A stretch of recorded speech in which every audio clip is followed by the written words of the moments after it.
बिस्मिल्लाहिर्रहमानिर्रहीम। अस्सलाम वालेकुम। जमाल अहमद जैदी आपके साथ हूँ। फेसबुक और यूट्यूब पर आप देख रहे हैं। पाकिस्तान की कौमी असम्बली के सामने हम मौजूद हैं, पार्लियामेंट हाउस में हम मौजूद हैं। यहाँ पर अमेंडमेंट होनी थी, तरमीम होनी थी, उसकी बाज़गश थी। सेशन बुलाया गया। छुट्टी के रोज़ सब MNAs को, सब सेनेटर्स को कहा गया कि यहीं पर रुकना है, बाहर नहीं जाना। मगर फिर क्या हुआ, हजीमत का, सुबकी का, शिकस्त का सामना करना पड़ा। नंबर्स पूरे नहीं हो सके। मामला क्या है, मामले की तह बाद में समझ आएगी किस मामले पर बात खराब हुई।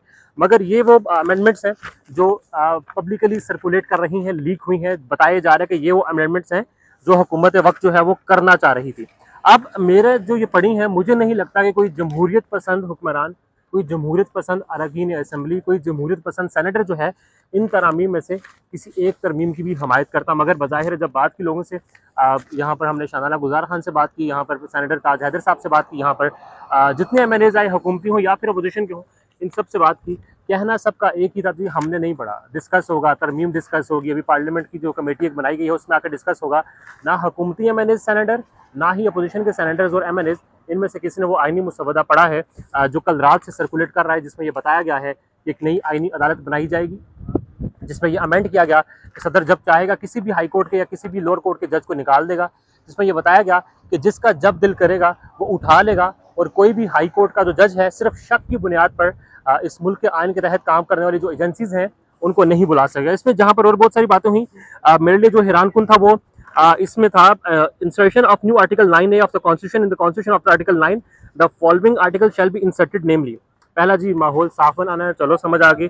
ये मुबैना तौर पर तरामीम है जो सर्कुलेट कर रही हैं। उसके बाद article 17 of the constitution in article 17 in clause 2 the word supreme court जो है वो पढ़ा जाएगा फेडरल कॉन्स्टिट्यूशनल कोर्ट, वफाकी आइनी अदालत के नाम से ये लफ्ज़ जो है वो पढ़ा जाएगा।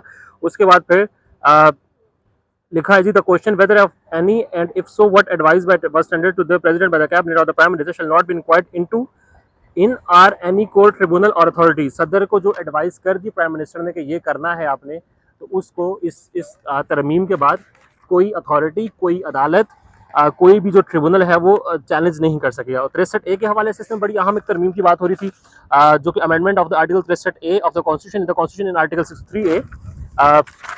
ये मुबैना तौर पर चल रहा है। मैं बार बार ये कह रहा हूँ क्योंकि अब तो ज़रा ये सामने मुसवदा ना आ पाए। In clause 1 in paragraph A of the word votes the expression which shall be counted shall be inserted. In clause 4 of the full stop the following explanation shall be added. Explanation क्या है? For removal of doubt and notwithstanding any judgment of any court, including the Supreme Court or a High Court, the vote cast by a member contrary to any direction issued by the parliamentary party under paragraph B of a clause 1 shall be counted and not disgraded.